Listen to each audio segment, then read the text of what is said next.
गोपिका जीवनस्मरणं गोविंद गोविंद।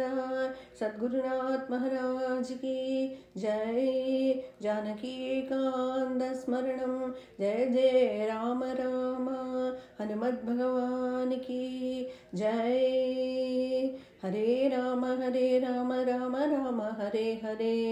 हरे कृष्ण कृष्ण कृष्ण हरे हरे। हरे राम राम राम हरे हरे। हरे कृष्ण कृष्ण कृष्ण हरे हरे। हरे राम राम राम हरे हरे। हरे कृष्ण कृष्ण कृष्ण हरे हरे।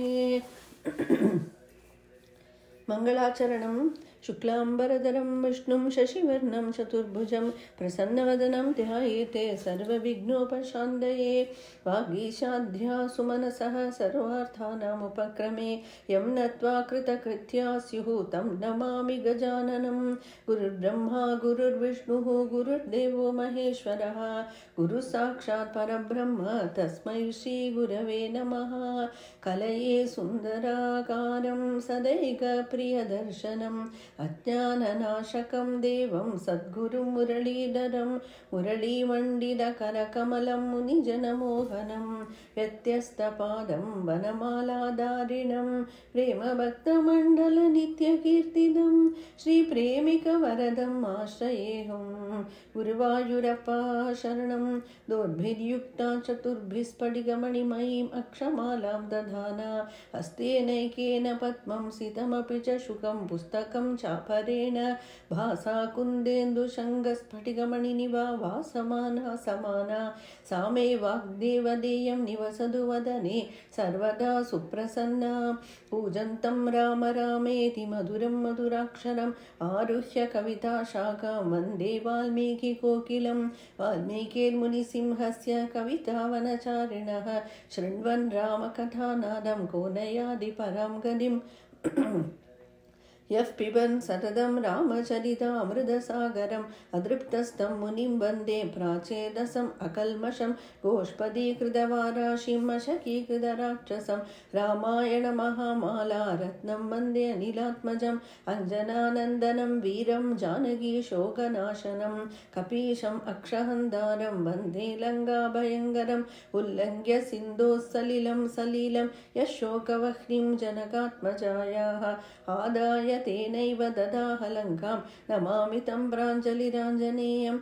आञ्जनेयमधिपाटलाननं काञ्चनाद्रिकमनीयविग्रहं पारिजाततरुमूलवासिनं भावयामि पवमाननन्दनं।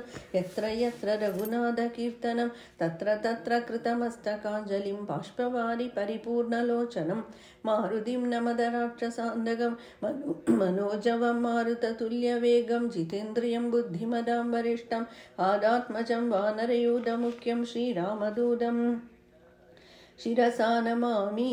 रामं रामानुजं सीतां भरतं भरदानुजं सुग्रीवं वायुसूनुं च प्रणमामि पुनः पुनः।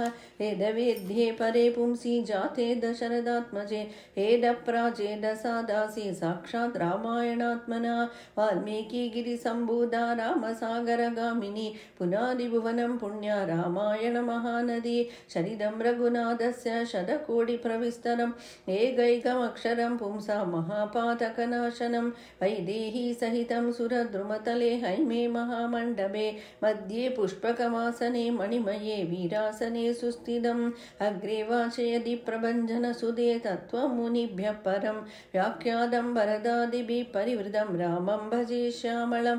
वामे भूमिसुता पुरश्च हनुमान् पश्चात् सुमित्रासुतः शत्रुघ्नो भरतश्च पार्श्वदलयोः वाय्वादिकोणेषु च सुग्रीवश्च विभीषणश्च युवराट् तारासुतो जाम्बवान् मध्ये नीलसरोजकोमलरुचिं रामं भजे श्यामलं।